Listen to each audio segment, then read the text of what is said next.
स्मृति जी, आपका बहुत बहुत स्वागत है। धन्यवाद। यही समय है, सही समय है। G20 भी हो रहा है, चुनाव भी हो रहा है कुछ समय के बाद। आपको लगता है कि बिल्कुल सही समय है आपकी पार्टी के लिए और आपकी सरकार के लिए? देश के लिए सही समय है। आज हम एक इतिहास के ऐसे मोड़ पर हैं जब हम एक राष्ट्र के नाते संकल्प ले सकते हैं कि आगे जो मार्ग तराशना है वो मार्ग कैसा होगा।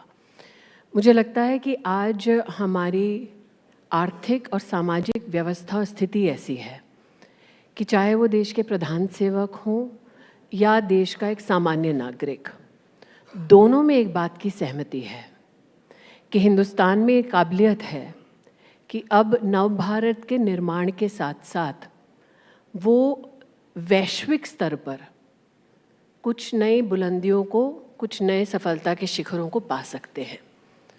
नागरिक और प्रधान सेवक के बीच का ये समन्वय अनोखा है भारत के लिए। ये तब समन्वय जागृत हुआ है जब हम कोविड जैसी विषम परिस्थिति से जूझ चुके हैं। ये तब समन्वय जागृत हुआ है जब मुश्किलों को पार करके हम समाधान स्वयं ला सकते हैं, ये अपने आप को भी परख चुके हैं। इस परख के बाद स्वाभाविक है कि आज का ये नागरिक कहे कि जो आगे का भारत मैं देखता हूँ या देखती हूँ, वो भारत न सिर्फ मेरे लिए कैसा हो बल्कि मेरे परिवार के लिए, मेरे समाज के लिए कैसा हो। तो उस नागरिक की दृष्टि से तो नरेंद्र मोदी के नेतृत्व में यही समय है, सही समय है। अभी हाल ही में आप गांधीनगर गई थी और G20 का वहाँ महिलाओं का आपने एक सम्मेलन किया था, एम्पावर उसका नाम आपने रखा था। और एक बहुत हमने देखा कि G20 में महिलाओं का जो पार्टिसिपेशन है इस बार, उसको ख़ास तौर पर एक एजेंडा, उसमें एक बहुत महत्वपूर्ण जगह उसमें मिली है। एम्पावर, टेक इक्वलिटी को लेकर और महत्वपूर्ण विषयों में महिलाओं की भागीदारी को लेकर। तो आपको क्या ब्रीफ था इसके बारे में? सुधीर जी, आज से पहले जब भी G20 की पृष्ठभूमि में महिलाओं के ऊपर चिंतन होता तो वो मार्जिन्स पे होता। महिला के ऊपर चिंतन अब मेन स्ट्रीम हो चुका है और मार्जिन्स पे होता तो सिविल सोसाइटी W20 के माध्यम से, अलग अलग NGOs के माध्यम से जो जनप्रतिनिधि हैं उनसे चर्चा करते और वो जनप्रतिनिधियों के साथ सिविल सोसाइटी की चर्चा फिर प्रमुख नेताओं के सम्मुख प्रस्तुत की जाती। ये भी होता कि आप जिसको एम्पावर कर रहे हैं वो कॉर्पोरेट सेक्टर, सिविल सोसाइटी और नेता, इन तीनों के बीच का समन्वय है जो फिर चर्चाओं के बाद मेन टेबल पर आता। भारत की अध्यक्षता में नरेंद्र मोदी जी ने सबसे पहली बार G20 के इतिहास में महिला विषय को मेन स्ट्रीम करके उसको मेन एजेंडे का मुद्दा बना दिया और महिला को बेनिफिशियरी के दृष्टिकोण से प्रस्तुत नहीं किया। मुझे इस बात का गर्व है हिंदुस्तानी होने के नाते कि प्रधानमंत्री मोदी ने G20 के समूह को बोला कि अगर आप अपने राष्ट्र को विकसित करना चाहते हैं, अगर आप सस्टेनेबल डेवलपमेंट गोल्स की पूर्ति करना चाहते हैं, तो महिला को बेनिफिशरी की दृष्टि से नहीं बल्कि महिला सशक्त है और उसके आधार पर आपकी आर्थिक वृद्धि या आपका आर्थिक सशक्तिकरण संभव है, इस दृष्टिकोण से महिला को देखें। तो अब तक G20 के मेरे अनुभव में सभी राष्ट्रों ने इस बात का हर्षोल्लास से स्वागत किया और विशेषतः G20 की महिला नेताओं ने कि पहली बार हमको मार्जिन से भारत ने मेन स्ट्रीम का हिस्सा बना दिया है। दूसरी बात, जब महिला के बारे में चर्चा होती थी तो ग्रामीण अंचल की महिला की चर्चा कभी भी G20 में नहीं होती थी। हमने पहली बार ग्रामीण महिलाओं को भी G20 का हिस्सा बनाया। जब महिला के आर्थिक उत्थान की बात होती थी तो महिला जो सेल्फ हेल्प ग्रुप में है, जो छोटा व्यवसाय करती है, रेडी पटरी पे काम करती है, उस महिला की गिनती तक नहीं होती थी। हमने पहली बार उस महिला को G20 की चर्चा का एक अभिन्न अंग बना दिया। ये भारत ने किया है। और मुझे आज भी, आप क्योंकि गांधीनगर का उल्लेख कर रहे हैं, मुझे इस बात का बड़ा गर्व हुआ कि जब G20 समूह के सम्मुख भारत की कौन सी महिला प्रतिनिधियां बोलेंगी तो मंत्री के नाते जिन महिलाओं ने मार्स मिशन का नेतृत्व किया वो बोली। चंद्रायन मिशन में जो महिला साइंटिस्ट अपना योगदान दे रही हैं, नेतृत्व कर रही हैं, वो बोली। गुजरात में गीर में जो लायन टेमर्स हैं महिलाएं, जो वहाँ कार्यरत हैं वो बोली, सिद्धि समाज से जिनको अपना पद्म पुरस्कार मिला है गुजराती में बोली, लेकिन वो ट्राइबल ग्रामीण अंचल की महिला G20 के समूह के सम्मुख बोली। क्वांटम फिजिक्स में हिंदुस्तान की जो महिला यहाँ पर बहुत ही प्रख्यात रूप से काम कर रही हैं वो बोली। मैथमेटिशियन जो पद्म पुरस्कार से नरेंद्र मोदी जी द्वारा सम्मानित है वो बोली। तो हम जो हिंदुस्तान की महिला की छवि थी G20 के समूह के सम्मुख, उस छवि को भी एक बहुत बड़े पैमाने पर परिवर्तित कर सके कि हिंदुस्तान की महिला सिर्फ वो अबला नारी नहीं है जिसके बारे में शायद आप चर्चा करते थे, ये इसरो की लीड साइंटिस्ट भी है, ये साथ साथ क्वांटम फिजिक्स का जानकारी भी रखती हैं, ये इंडस्ट्री लीडर भी हैं, ये सेल्फ हेल्प ग्रुप की महिला भी है और एक माँ भी है। तो महिला के अभिन्न जो अंग हैं, जो सामाजिक व्यवस्था से जुड़े हैं, या उनका योगदान जो है वो भारत की ओर से G20 समूह में मुझे लगता है सबसे बड़ा योगदान है। आपको मोदी सरकार में कैबिनेट में अब लगभग 9 वर्ष हो गए हैं और जी। अभी हम जो बात कर रहे हैं कि महिलाओं के सशक्तिकरण के बारे में, इसका ट्रू रिफ्लेक्शन आपको कैबिनेट में एक महिला मंत्री होने के नाते, देखिए कैबिनेट में महिला मंत्री तो पहले भी हुआ करती थी, लेकिन पहले शायद जैसे एक कोटा सिस्टम के तहत बना दिया कि ठीक है इतनी महिलाओं को बनाना है, ये सब करके। आपका अपना अनुभव इस कैबिनेट में कितना अलग रहा? देखिए, मैं ये मानती हूँ सुधीर जी कि एक महिला के राजनीतिक अस्तित्व को क्या हम तभी सम्मान देंगे अगर वो कैबिनेट का हिस्सा है। नरेंद्र मोदी जी का महिला और राजनीति के संदर्भ में एक और बड़ा योगदान ये है कि हमारे देश में ये सोच ही नहीं थी कि महिला के नेतृत्व में विकास हो सकता है।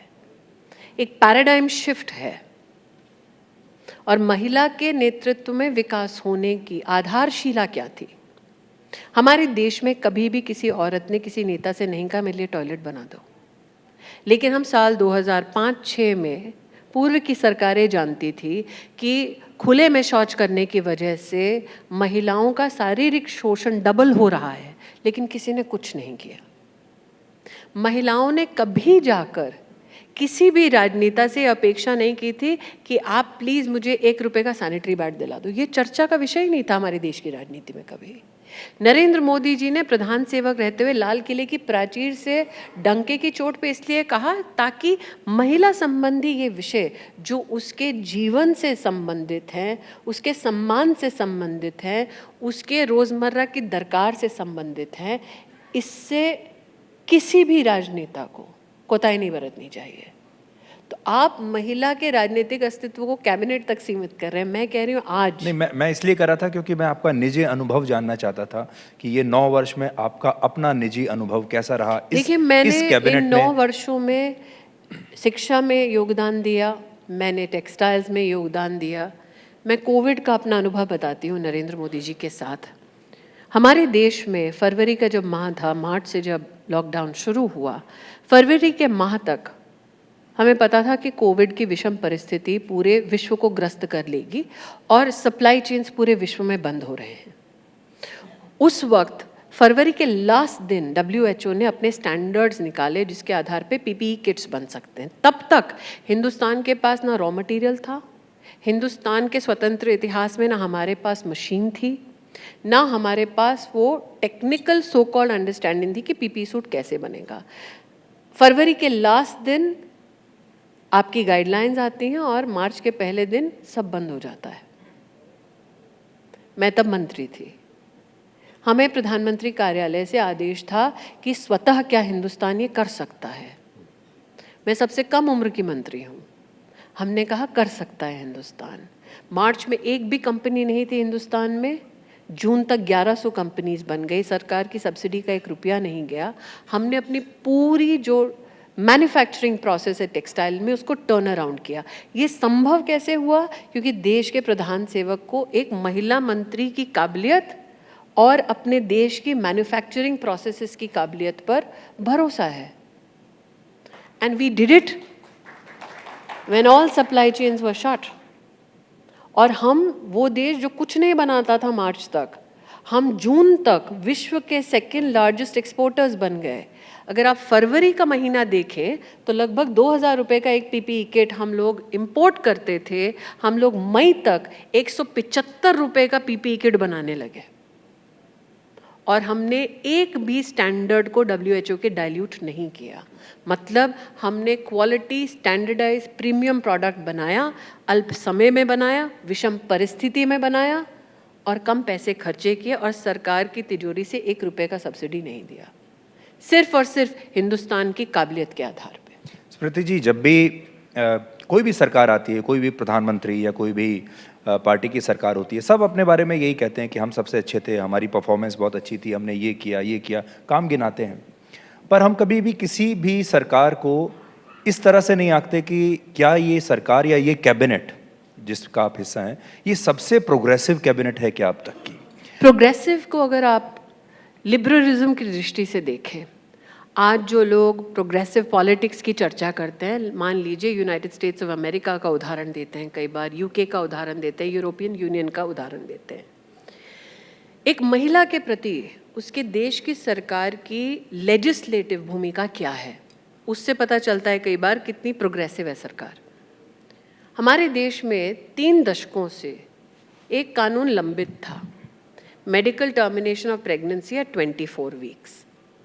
उस प्रस्ताव को मोदी सरकार ने दोनों सदनों में सम्मान सहित पारित कराया और मुझे गौरव है कि मेरे देश के एक भी पुरुष ने उसका ना खंडन किया ना उसका विरोध किया। मैं आज डंके की चोट पर हिंदुस्तानी होने के नाते कहती हूँ, आप ये किसी विदेशी जिन राष्ट्रों का मैंने नाम गिनाया है उसमें पास करके दिखाइए, नहीं कर पाएंगे, क्योंकि एक महिला का रिप्रोडक्टिव राइट अब पॉलिटिकल एक्रिमनी का विषय बन गया है इन देशों में। हमारे देश में ऐसा नहीं है।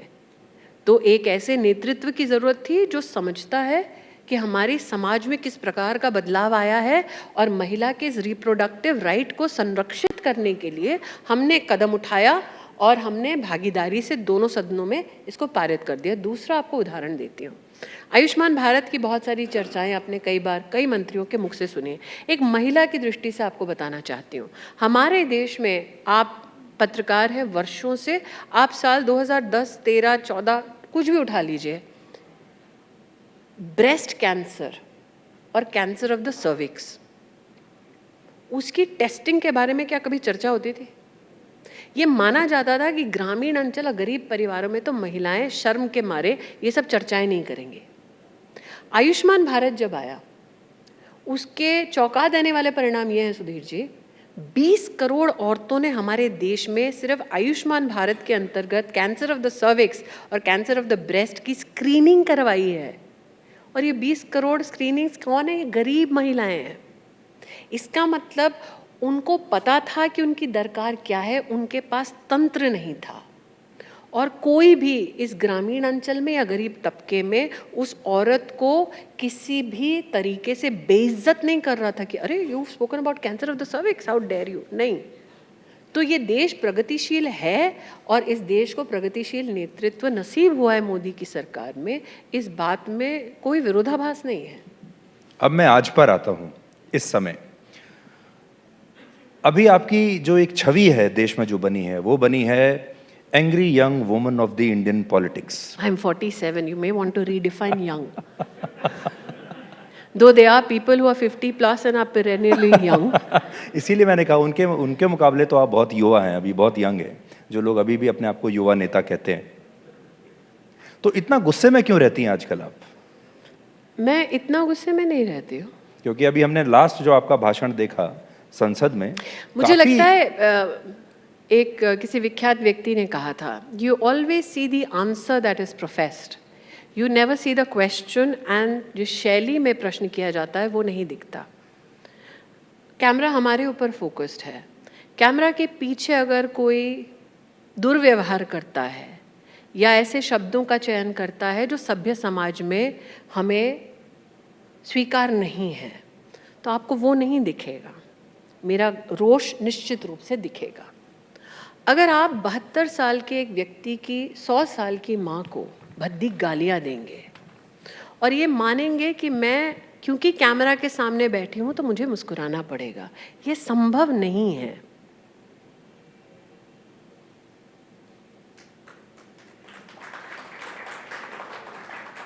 इसीलिए मैं आपका वो चिट्ठी निकाल रहा था जो आपने ये मैंने नहीं लिखी है। जो बाकी की महिला सांसदों ने लिखी है, जिसमें उसका जिक्र किया गया उस घटना का। मैं सुधीर जी आपको एक चुनौती देती हूँ। देखिए, इस कमरे में मैं कैमरा पता नहीं पैन होगा या नहीं, आपकी महिला चैनल की मालिक बैठी हैं, ठीक है, 3 महिला एंकर्स बैठी हैं।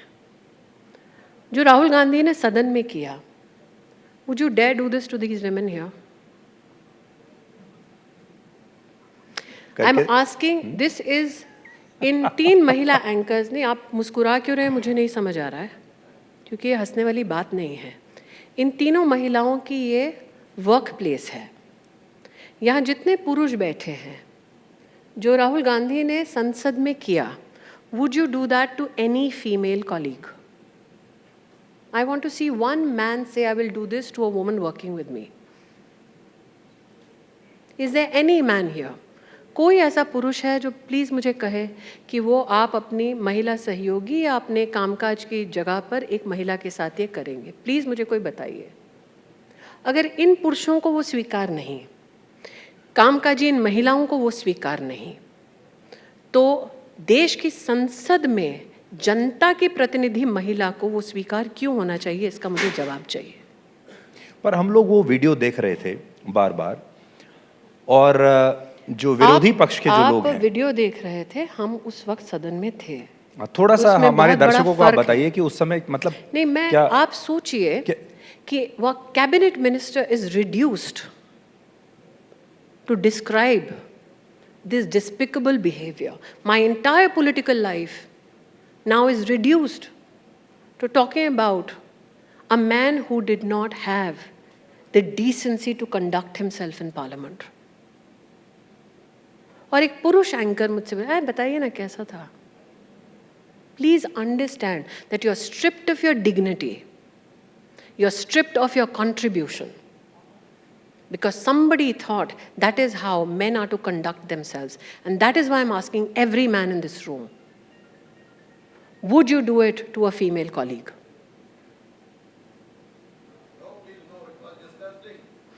और जहां ये किया गया, वो आपके संविधान की सबसे मर्यादित पीठ है।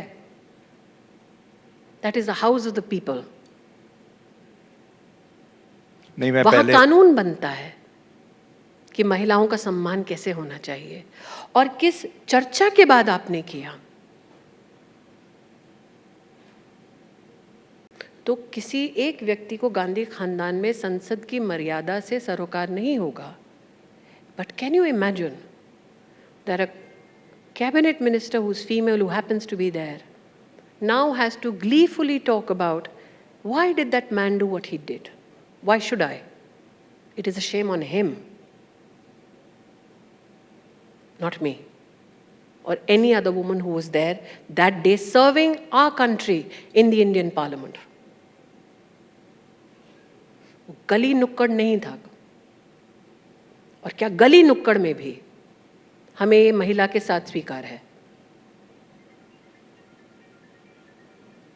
नहीं, मैं अगला सवाल आपसे पूछूं उससे पहले मैं ये स्पष्ट करना चाहता हूं आपके सामने कि मेरा आपका अपमान करने का या आपका दिल दुखाने का मेरा कोई को एंकर्स के बारे में पूछ रही थी, क्योंकि मुझे मेरा पता कोई है ऐसा कि मकसद के बारे नहीं में तो आप नहीं करेंगे, लेकिन मैं आपकी हाँ, फेलो कोलीग्स के बारे में बात करूं। लेकिन क्योंकि इसलिए मुझे लगता है in the interest of all women and main you should move on. या नहीं, मैंने देखा आप काफी भावुक भी हो गई। मैं भावुक नहीं हूँ।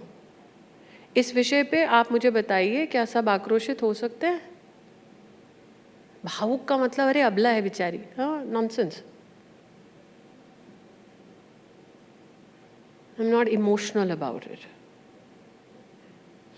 राजनीति में जब हम बात करते हैं तो कुछ एक ऐसी स्थितियां बन गई हैं कि आपका और राहुल गांधी का एक पॉलिटिकल राइवलरी बार बार चर्चा का विषय बनती है। उसके पीछे एक कारण तो ये है क्योंकि आप अमेठी में एक दूसरे के सामने आपने चुनाव लड़ा और आपने उनको हरा दिया, लेकिन उसके बाद से एक अजीब सा वो एक आपका एक ऐसा आया कि आप जहां भी है सुधीर जी, आप राइवलरी की बात करें, राइवलरी दो इक्वल्स के बीच में हो सकती है। वो उनकी पार्टी के मालिक हैं, मैं अपनी पार्टी की कार्यकर्ता हूं, फर्क है।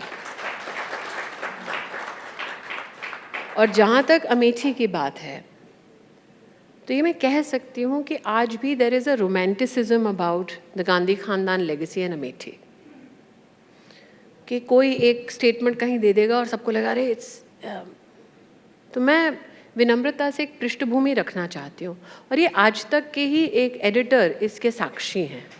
अच्छा, आपके एक एडिटर हुआ करते थे, प्रभु चावला, सीधी बात करते थे। शायद आप ब्लैक एंड वाइट कर रहे हैं तो नहीं, अब मैं सीधी बात भी करता हूँ। हम ब्लैक एंड वाइट में सीधी बात कर डालते हैं, वो अलग बात है। विषय ये है कि 2014 में, और मेरा तो रिकॉर्डेड हिस्ट्री है, जब मैं अमेठी लड़ने गई तो मेरे पास 30 दिन से भी कम थे अमेठी लड़ने के लिए। ये आज सार्वजनिक कहने में कोई झिझक नहीं है मुझे कि उस वक्त उन 30 दिनों में 60% बूथों पर भी टेबल लगाने के लिए मेरे पास कोई व्यक्ति था नहीं। उस वक्त मुलायम सिंह यादव जी का एक इंटरव्यू हुआ था आज तक पे, और मुलायम सिंह यादव जी ने कहा कि मुझे फ़ोन आया सोनिया जी के माध्यम से कि राहुल की मदद कर दो, 1 लाख वोट मैंने ट्रांसफ़र कर दिया।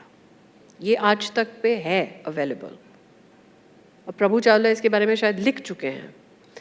अब मैं 2014 में जब हारी तो फ़र्क मेरे और राहुल गांधी के बीच में था 1,05,000 वोट का। तो ये वही 1 लाख वोट थे। तो 30 दिन में फ़र्क, एक्चुअली अगर मुलायम सिंह यादव जी मदद नहीं करते तो 5,000 वोट का बच गया था। अब 2019 आता है, तब भी किसी सर्वे ने, आप सब इस बात के साक्षी हैं, किसी सर्वे ने ये नहीं कहा था कि मैं जीत रही हूँ, सबने कहा था हार रही हूँ। 2019 में जब लड़ने गए और जीते 55,120 वोट से। अगर आप अमेठी के इलेक्शन कमीशन की वेबसाइट पे आज तक के दिए गए वोट्स को देखें तो 5 दशक से गांधी खानदान ने जितने वोट पाए प्रत्येक चुनाव में, उससे ज़्यादा वोट मैंने 2019 में पाए थे। फ़र्क यह है कि बीजेपी अकेली लड़ रही थी और गांधी खानदान, समाजवादी पार्टी और बसपा के समर्थन से लड़ रहे थे। It was 3 against 1। Now we come to 2022 Sudhir ji, और मैं इसलिए आज ये गणित और पृष्ठभूमि बता रही हूँ क्योंकि मैं चाहती हूँ बड़ी विनम्रता से कि लोग समझें कि ऐसा नहीं है कि अरे सास बहू करती थी हैं किया और जीत गई। ऐसा नहीं हुआ। 2019 में जीतने के बाद अमेठी में कभी भी ज़िला पंचायत का चुनाव बीजेपी नहीं जीती थी, हम जीते।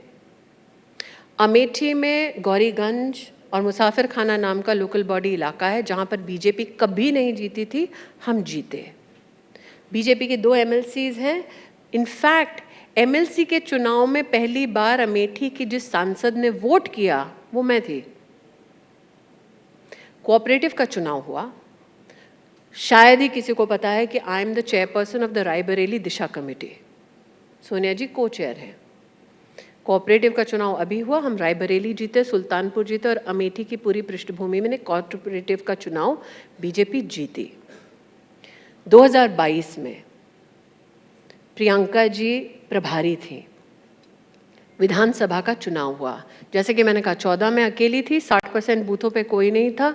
19 में कार्यकर्ता सब संगठित हुए, हमारे पास कार्यकर्ता आए। 2022 तक 2000 बूथों पे 10-10 कार्यकर्ता, हम 20,000 लोग लगभग थे। और कांग्रेस की 5 विधानसभा में से 4 विधानसभा में जमानत जब्त हुई। इलेक्शन कमीशन के वेबसाइट पे चले जाइए, आपको आंकड़ा मिल जाएगा। जिस एक सीट पर उनको वोट मिला, उस एक सीट पे उनको मिला 66,000 वोट्स। तो अगर 22 का आप रिजल्ट उठाकर देख लें, पूरी अमेठी लोकसभा में कांग्रेस पार्टी को मिला सिर्फ 1,40,000 वोट, विच मीन्स 19 से लेकर 22 तक we wiped out 3 lakh votes. और 2024 में सुधीर जी, जिस बूथ पे एक भी लोग मिलते नहीं थे डर के मारे, आज वहां पर 30-30 लोग हैं। We are 60,000 of us. 14 to 23, from 1 we became 60,000। तो जिसको भी लड़ना है, लोकतंत्र है, प्लीज लड़िए। अब ये कहा जा रहा है कि राहुल गांधी फिर से आपके सामने अमेठी में लड़ेंगे। मैंने अगर दोबारा कहा, वो मालिक है, मैं कार्यकर्ता हूँ। पर इस तो बार अगर आपका अमेठी से कौन लड़ेगा ये सिर्फ और सिर्फ बीजेपी की पार्लियामेंट्री बोर्ड डिसाइड करेगी। लेकिन इतना कह दूं, अमेठी से कौन जीतेगा उस पार्टी का नाम भारतीय जनता पार्टी है। अगर दोबारा आपका मुकाबला होता है राहुल गांधी से, ये पुराने मुकाबले के कंपैरिजन में कितना डिफरेंट होगा? इस बार मुकाबले में कुछ और लोग जुड़े हैं। अब अगेन बहुत बड़े नेता के रूप में उनको प्रस्तुत किया जाता है। नेता वो है जो अपना चुनाव अकेले लड़ सकता है। लेकिन अभी हम G20 की बात मैं कर रहे हैं। दोबारा कह रही हूँ कि वो अपनी एक सीट पर, उनको दूसरे दलों का सहारा चाहिए, जो सीट 5 दशकों से उनके परिवार के पास है।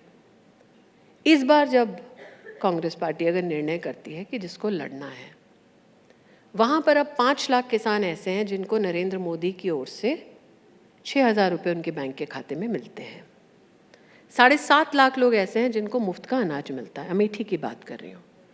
1,23,000 लोग हैं जिनको जीवन में बिजली का कनेक्शन कभी नहीं मिला था, उनको मिला है। 90,000 लोग ऐसे हैं परिवार जिनको कभी घर नहीं मिला था, उनको घर की चाबी नरेंद्र मोदी ने दी है।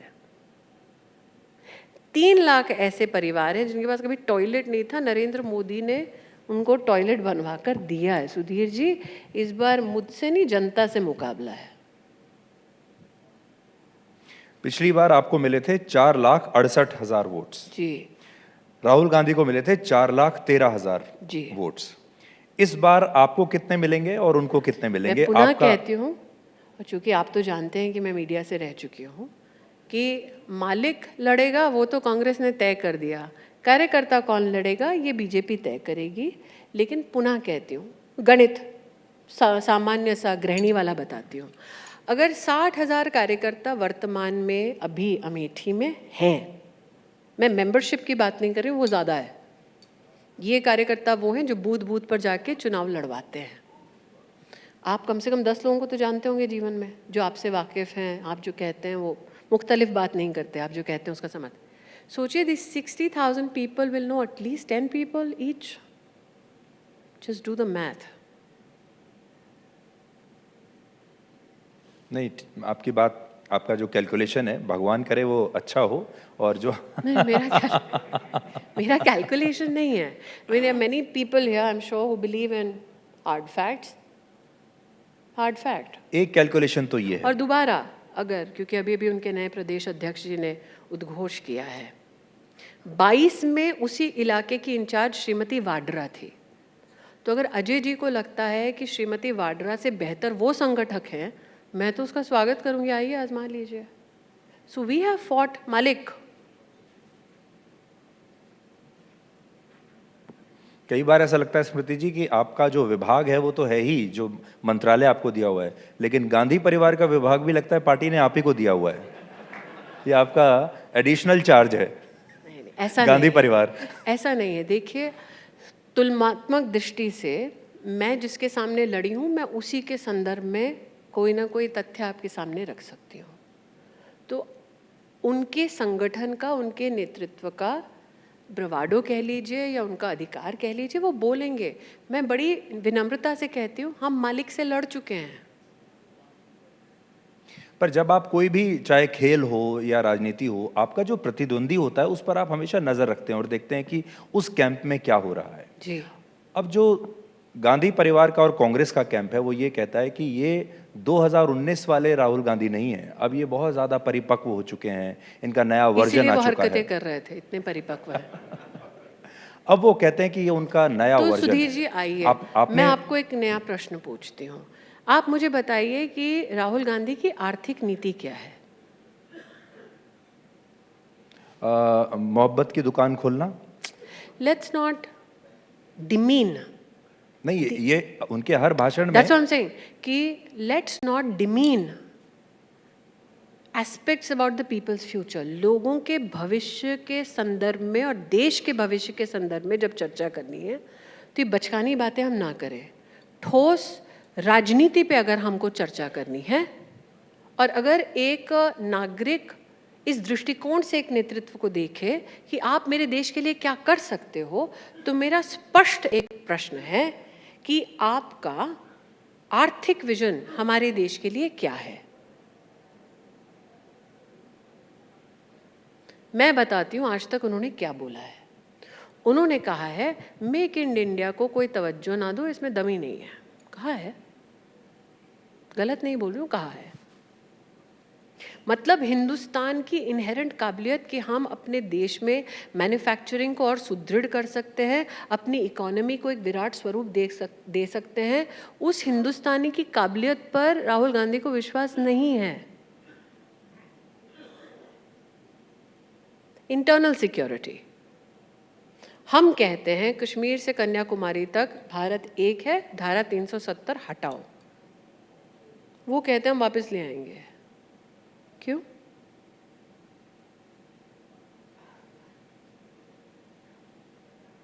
राष्ट्रीय सुरक्षा, इंटरनल सिक्योरिटी नहीं, चलिए हम बात करते हैं इंटरनेशनली हिंदुस्तान को कैसे देखा जाना चाहिए। ये देश हमारा घर है।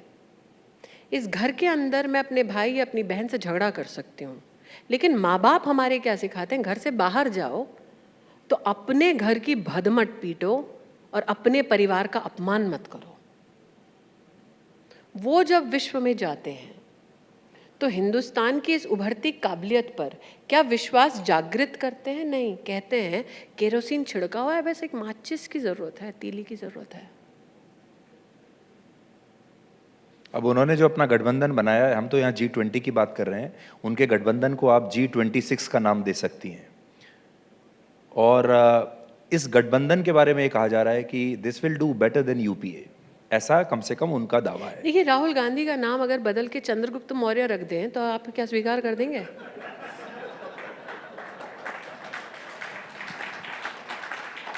आप अगर लालू जी को अभी जलालुद्दीन अकबर कह दें तो आप क्या उनको अकबर बादशाह मानेंगे? तो ठोस मुद्दे पे आते हैं। आप कहते हैं समूह है, समूह की परिकल्पना ही ये है कि समूह का मतलब एकजुटता।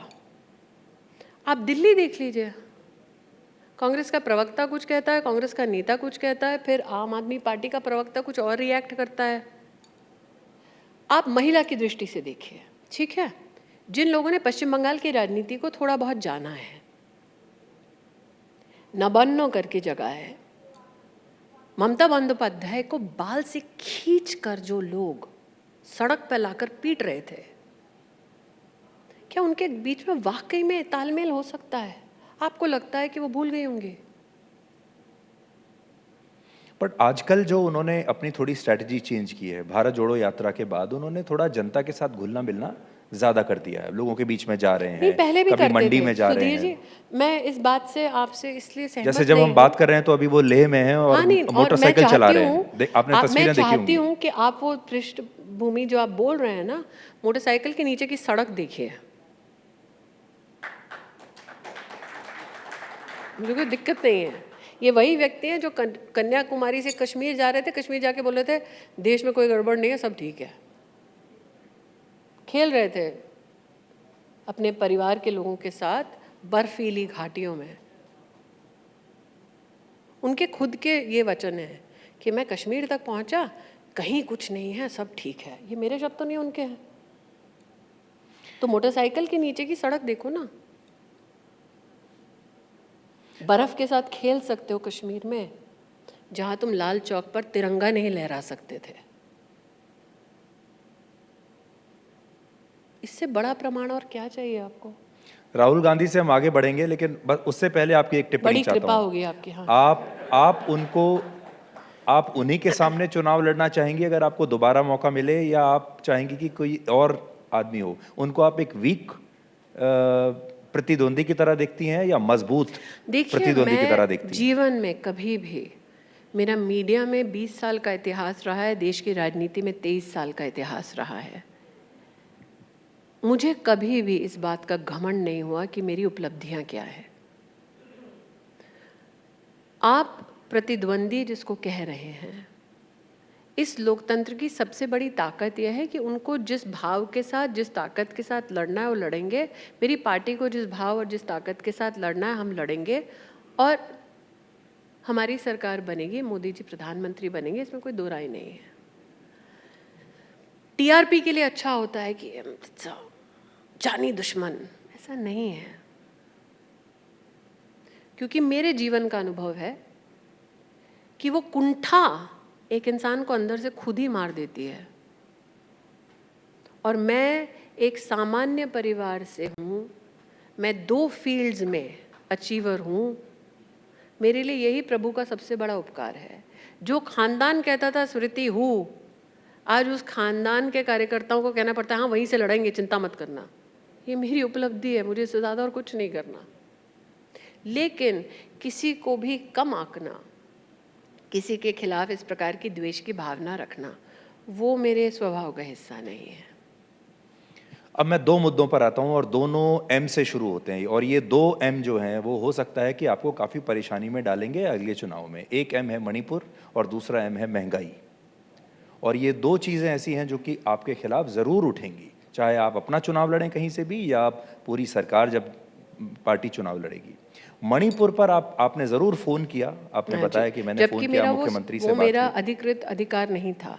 लॉ एंड ऑर्डर स्टेट का विषय है और राष्ट्रीय स्तर पर गृह मंत्रालय का विषय है, लेकिन एक महिला के नाते मैंने फ़ोन ज़रूर किया था। मैं दोबारा कहती हूँ, वो मेरा कॉन्स्टिट्यूशनल मैंडेट नहीं था, लेकिन मैंने निश्चित रूप से आउटरीच किया।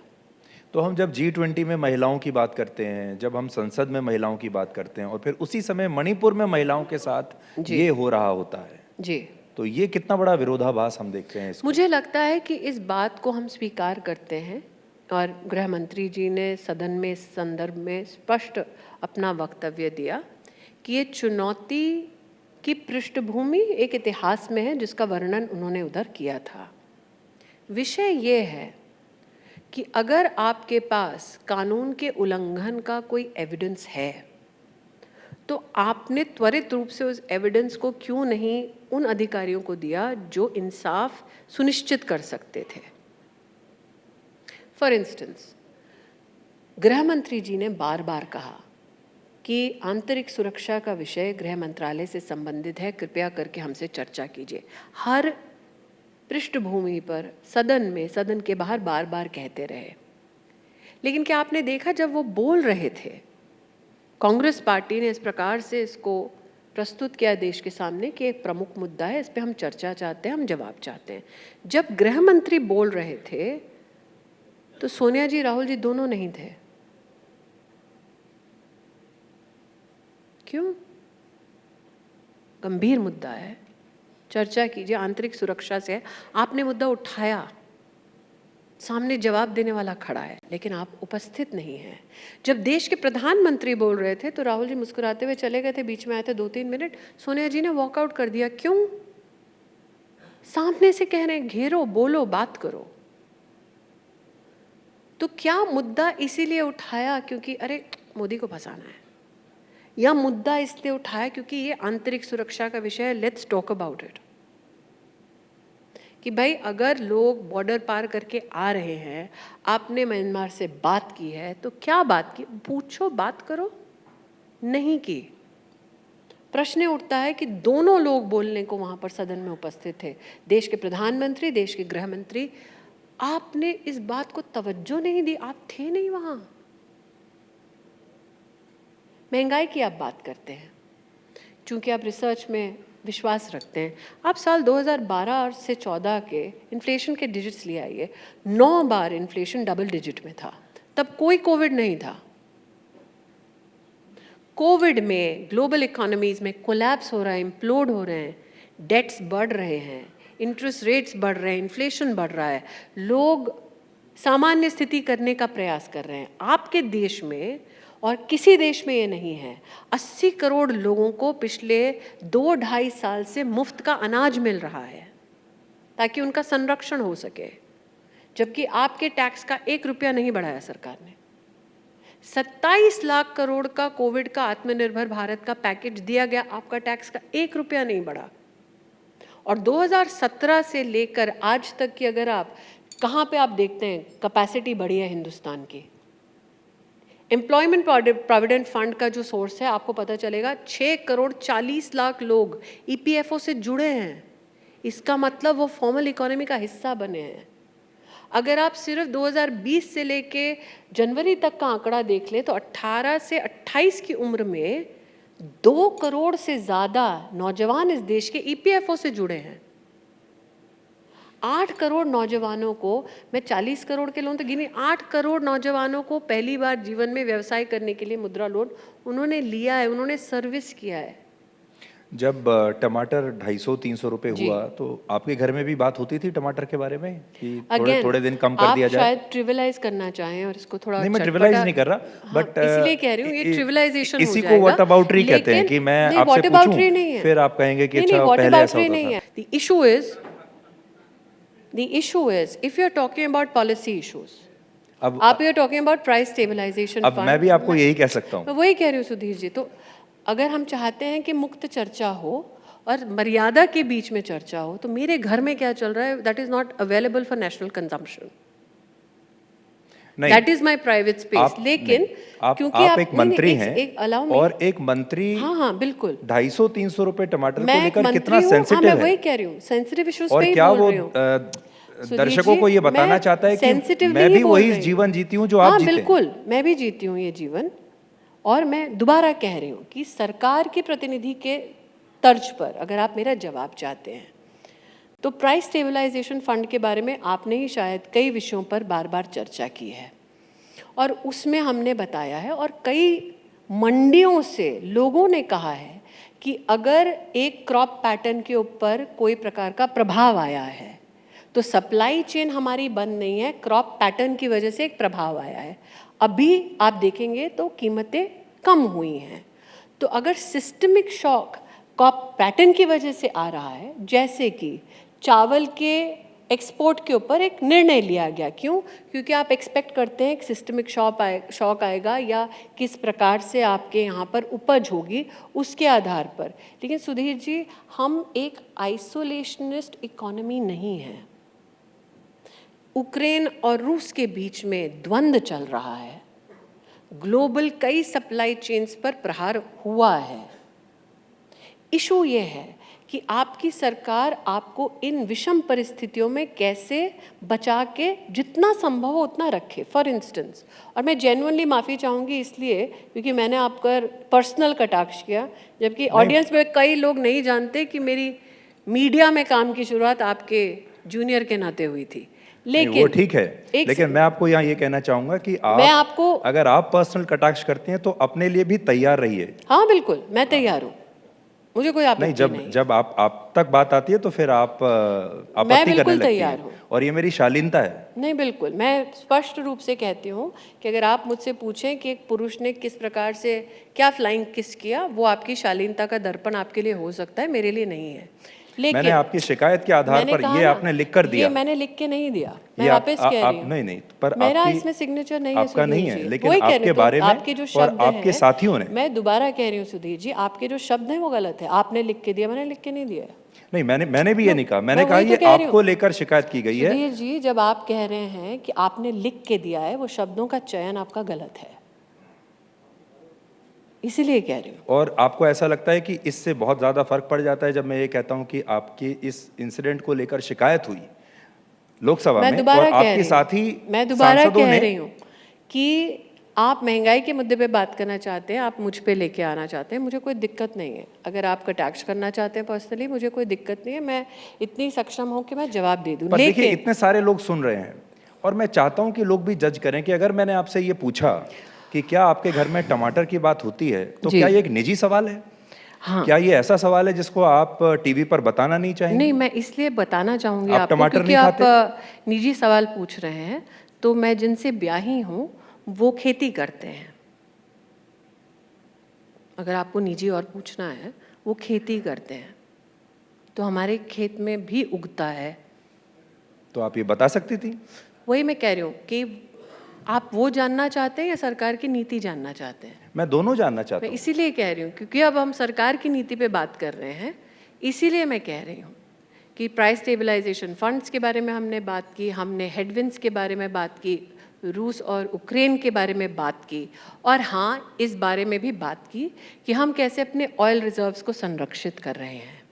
लेकिन ये भी कहना चाहूँगी सुधीर जी कि साल 2009-10 का अगर आप पृष्ठभूमि निकाल लें तो पिछली सरकार ने ऑयल बॉन्ड्स निकाले थे 1 लाख करोड़ से ज़्यादा के, वो भी बिल चुकाने के लिए हमारे पास छोड़ा गया है।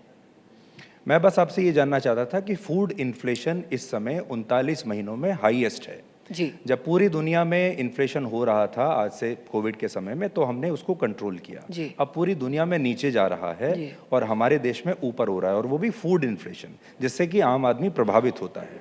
क्या ये टेम्परेरी फेज है या ये ऐसा ही रहेगा? मैं दोबारा कहती हूँ, हमारे ही देश में 80 करोड़ लोगों को मुफ्त का अनाज हम हर महीने दिलवाते हैं। हमारे ही देश में 11 करोड़ किसानों को 6,000 रुपये हम लोग दिलवाते हैं। मात्र हमारे ही देश में 5 लाख रुपए की मुफ्त चिकित्सा की सुविधा हमारे ही देश में उपलब्ध है 50 करोड़ नागरिकों के लिए।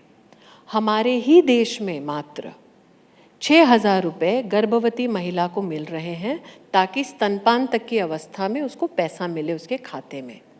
हमारे ही देश में 3 करोड़ से ज़्यादा हिंदुस्तानियों को घर बनाकर दिया गया है।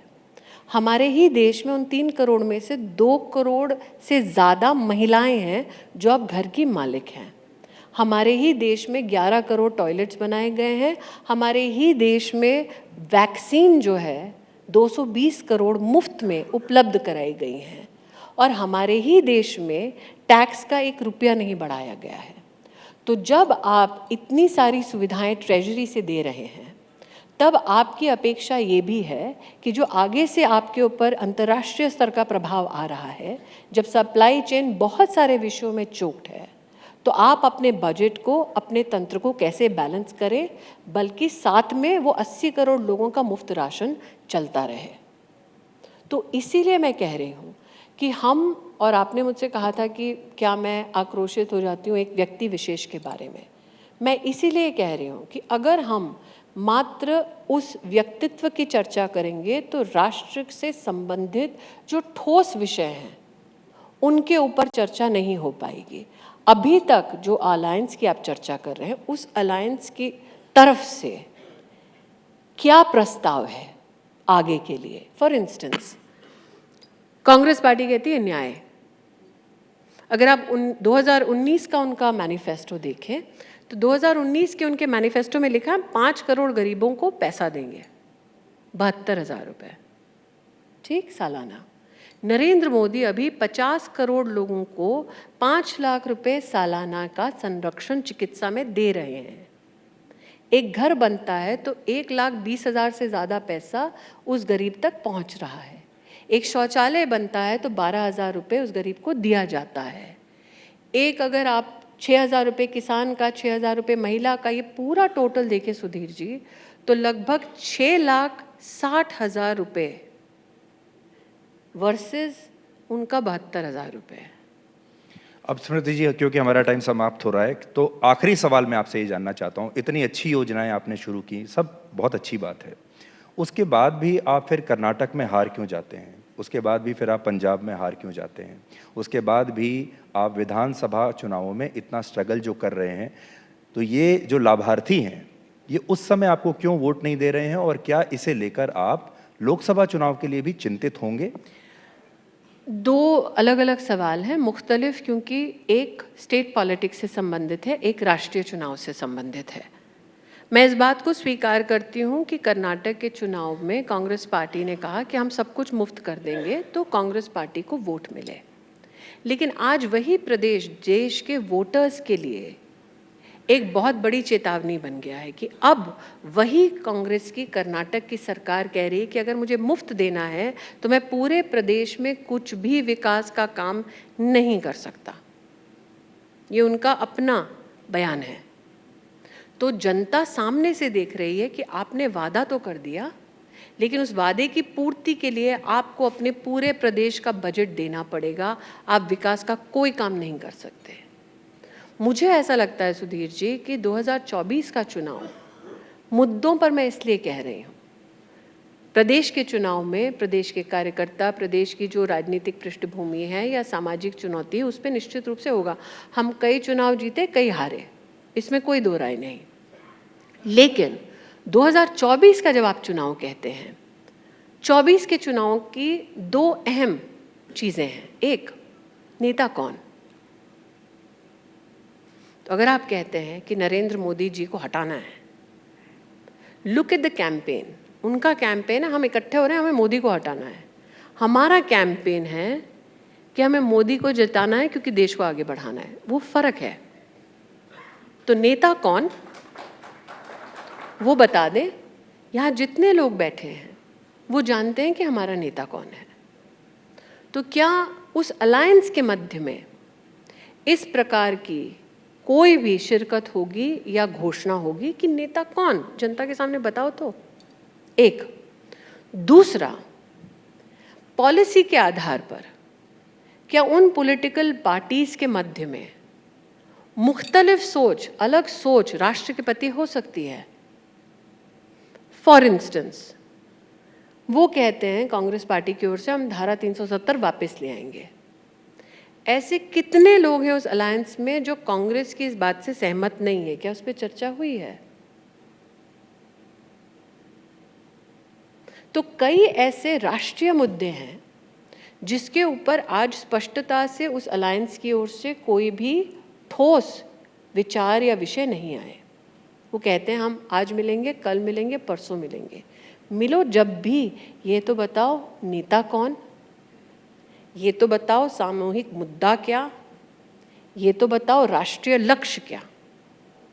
नहीं, इससे पहले देखिए, इससे पहले भी बहुत बार ऐसा होता था जब कोई नेता नहीं होता था और गठबंधन की सरकारें बन जाती थी। हाँ जी। क्या आपको ऐसा लगता है कि देश दोबारा उस दौर में जा सकता है जब गठबंधन की सरकार आ जाए और सरकार जब बनने की स्थिति आती है तो नेता चुन लिया जाता है? मुझे ऐसा लगता है कि देश ने 2 बार एक स्थिर सरकार देखी है जिसके पास पूर्ण बहुमत, 14 और 19। देश उस असंगठित राजनीतिक व्यक्तित्व में फिर फंसना नहीं चाहेगा जहां पर अलायंस में खुद इस बात की श्योरिटी ना हो कि नेता कौन। क्या देश उनको एक श्योरिटी की दृष्टि से देख सकता है? फर्क यह है, वो अपने बच्चों के भविष्य के लिए लड़ रहे हैं, मोदी आपके भविष्य के लिए लड़ रहे हैं, ये फर्क है। तो आज की जो मैंने वोटर को जितना समझा है, देखा अपनी 23 साल की राजनीति में, उनकी एक इंटेलेक्चुअल कैपेसिटी है। हमारे देश के वोटर की सबसे बेहतर जो एक प्रक्रिया है या अहमियत है, वो हर स्थानीय और राष्ट्रीय मुद्दे को समझता है। आज आपका चैनल जितना डिजिटल प्लेटफॉर्म में जा रहा है, आपके न्यूज़ और व्यूज़ का कंजम्पशन बहुत बढ़ रहा है। लोगों के कई तीखे प्रहार होते हैं, लेकिन लोगों का एक मत है, एक पॉइंट ऑफ व्यू है। तो अगर आप कहते हैं पॉइंट ऑफ व्यू है, तो उन्होंने ये निर्णय कर लिया है कि मुझे तो सामने से नेता की परफॉर्मेंस दिख गई है।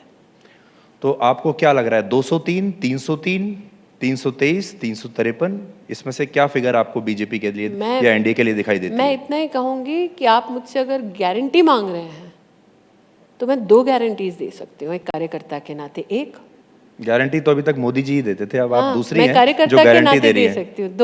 दो गारंटीज देती हूँ। पहली गारंटी 2024 में पुनः नरेंद्र मोदी, और दूसरी गारंटी कि 2024 में पुनः मोदी जी के बाद उनके नेतृत्व में विश्व की टॉप 3 इकोनॉमीज में से एक हिंदुस्तान।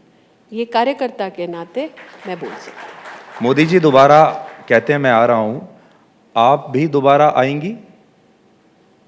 मैं ऑडियंस के लिए दोबारा कहती हूँ कि मैं सुधीर चौधरी जी के सम्मुख पहली बार आज से 95 हाँ, थोड़ा और ज़्यादा मैं जूनियर थी तब। अगर पूछते मुझसे कि आज एक मंच पे बैठ के सुधीर चौधरी जी के साथ क्या आप वाद विवाद ब्लैक एंड वाइट कर सकते हैं, मैं कहूँगी अरे